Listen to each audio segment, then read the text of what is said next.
say what would be a very few words about a very great man. There simply isn't time to do him justice in a short duration, and I want to make sure that we behave ourselves to this site, this hallowed site, where not only the memory of O'Donovan Rossa has been challenged, but after that fine rendition of Pearse's speech, Pearse himself.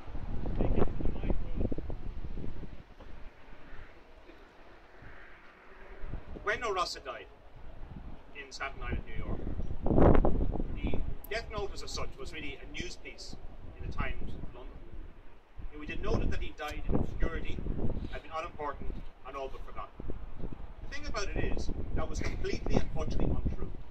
Anyone who looks online at the Gaelic American newspaper or any other contemporary Irish public journal on either side of the Atlantic would notice that there had been a fund established specifically to guard against any form of poverty or lack of health provision for O'Donovan Rossa in the Staten Island home. This is a man who had been jailed prematurely on trumped-up charges, he'd been brutalised in prison, he'd been exiled from his native land to the United States of America, ultimately, was shot for engaging in Irish political work on the other side of the Atlantic, and became the premier figurehead, perhaps, for that generation of Fenians, of the dynamic of the United Irishman and the unrealised Irish Republic. The reason why he had to be demonised after death by the British foes of the establishment was that they feared him because he was incorruptible, driven by ideology, a purpose, courage and tenacity, utterly incorruptible. He represented something that would shatter an empire, and ultimately, due to his, I suppose, his posthumous gift to the newer generation of Irish Republicans, at this very event, 100 years ago, he helped set the flame that led to 1916 and the War for Independence. How was a man like O'Donovan Rossa, who was born into relatively okay circumstances in West Cork, why did he live such an extraordinary biography? Well, there's no time for a detailed exposition, but let's put it this way.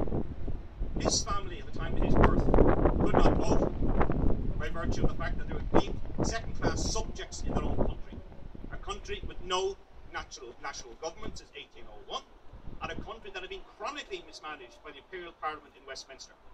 Now, these were not abstract issues in a young man's life. When the onset of An Garta Mór swept into Cork, not so much in 1845, but with terrible bloody consequences in 1846, his father was dead within a year. A man who was relatively well off, had resources, lost everything and died. He wasn't the only one. 1.2 million of our people were swept without proper religious services into pits or thrown across the Atlantic at Black 47. And O'Donovan Rossa never recovered from that. He was impelled to do something about it. In 1848, Young Ireland tried, without success, an armed protest certainly, well-intentioned and important in terms of the continuity of these issues. But the exiles of 1848, 10 years later, co-founded the Fenian Brotherhood and the Irish Republican Brotherhood in Dublin and New York. Under various names, this Fenian dynamic was that exemplified by O'Donovan Rossa. He was part of that wave of the crackdown in 1865, before the Fenians had actually decided the moment was right to strike, was brutalised for his stance and the danger we represented the British establishment. I will quickly read you a passage that was written in July 1915 on learning of his death and his imminent burial here in Grasnevin. When the Fenian leaders were convicted, further commas, England announced that these people were not political prisoners but ordinary criminals, and as ordinary criminals they would be treated. When she got them inside her prison doors, she deprived them of even the privileges of ordinary criminals. Neither in spirit or body were the victims broken, and more strenuous methods were necessarily adopted. On the eve of Christmas 1865, the Irishmen were chained together and removed from Ireland to England. Famished and frozen, they arrived on Christmas Eve in Pentonville Prison in London, where they were stripped naked and treated with gross personal indignities. For reasons that are complicated, partly due to his incredibly courageous personal resistance behind bars in English dungeons, Pentonville, Chatham, Portland, etc.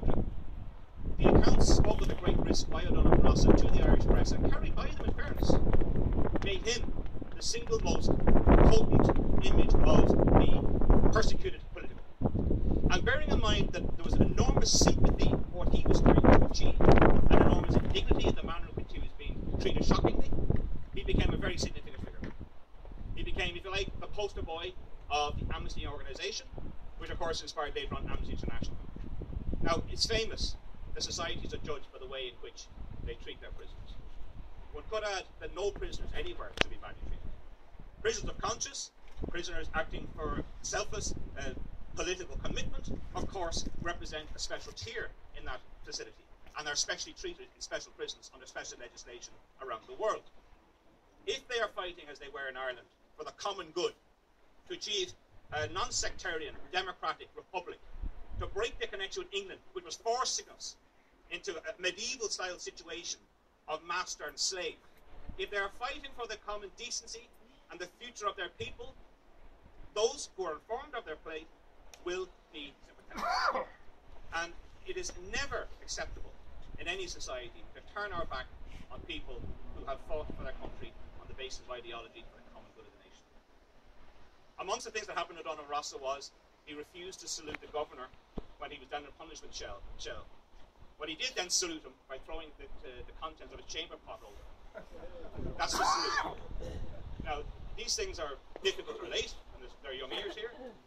He was spent 45 days consecutively handcuffed night and day after this, and was in solitary confinement for grievous periods of time, which will have an effect on any compass mentis human being.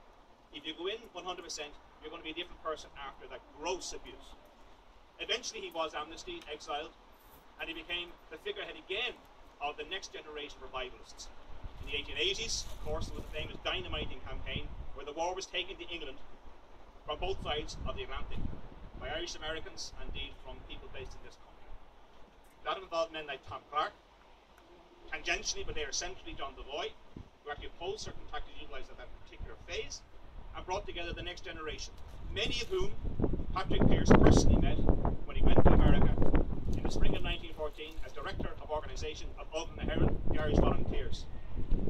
The spirit bequeathed by Rossa to Clark, harnessed by men like Devoy, McGarity and others, is why the Republican movement was refounded and why it became so incredibly potent. With the rebuilding of the Irish American networks, which is a complicated story I won't relate to you now, but suffice to say that if Clark came to Dublin as the proxy of Devoy, and Clark became the treasurer of the Supreme Council of the Irish Republican Brotherhood, and $100,000 in 1912, 13, 14 values went through his hands as a result, you know you are heading towards a collision course with the British Empire, as they had prepared for assiduously over years. Setback after setback, but nonetheless reorganising, refocusing, and preparing the ground. Pearse may not have met Rossa, but he met many members of his family from both sides of the Atlantic, and he was a natural choice as effectively the PR man of the Supreme Council of the Irish Brotherhood to give his famous oration, which we've heard so well delivered today.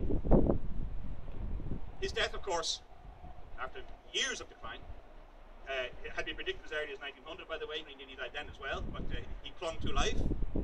Not always in entirety of his senses, but up until the very end had lucid moments. So until the very end of Staten Island, he had lucid moments, and it's important to remember. He was not some demented, forgotten ex-Fenian. Nothing of the sort. He was loved and cherished and honoured because of what he represented. When his widow, the third wife of Jeremiah Dunham Rossa, and the only one to outlive him, the first two very sadly died prematurely, it was often the fate of women in that particular period, was a master of propaganda in the best sense of the word. And it's down to people like herself that we have a film of the occasion here on the 1st of August 1915. This is arranged by Irish Americans. Now, the one you tend to see is the British Pathé News version, which in itself is interesting. The British Pathé thought it was worth coming to Dublin and filming what was going on with these nationalist types. They would not have realised that behind Pearse stood the military council of the IRB. Beside them stood Tom Clark, and I could go on. In the crowd, uniformed and ununiformed, was Na Fianna Éireann, the front group of the youth end of the IRB. Pearse wore the uniform of the Irish Volunteers, which was their, basically, creation in November 1913. In the crowd also were Cumann na Món, the Women's Auxiliary, which played a very notable part in 1916, and of course, the lesser known but equally interesting Hibernian Rifles.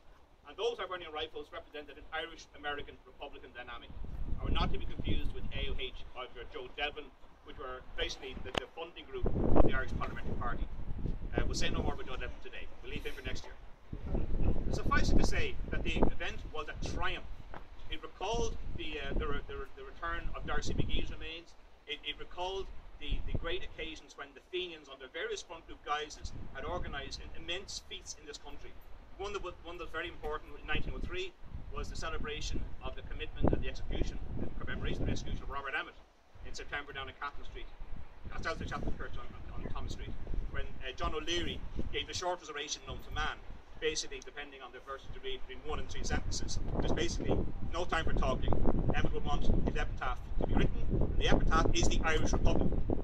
Pearse gave a rather lengthy, rather significant ideological speech that we've heard related again today, which was much longer than O'Leary, but it was the same message. It was a declaration of war in the British Empire. It was an open admission that something was going to happen, that the ground was moving, and they had better get ready for it. And it was also a warning to those in the milieu of the new generation of Irish Republicans that a fresh dynamic was abroad. And indeed, so it was. So April 1916, we had the Rising. The Rising was the catalyst for the War of Independence. The quickening pace of events was astonishing and could not have been imagined really by any sane person in 1900. Within a few short years, those who had honed their skills, perfected organisation, struck for the Republic, and did so incredibly effectively, given all the events against it.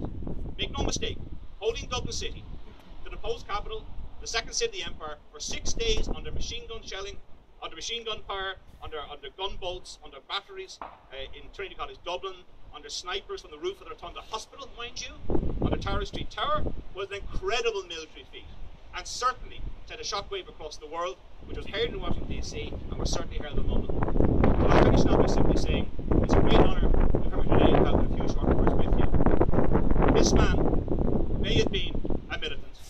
Some people would have called him an extremist, but O'Donovan Rossa was on the right side of history.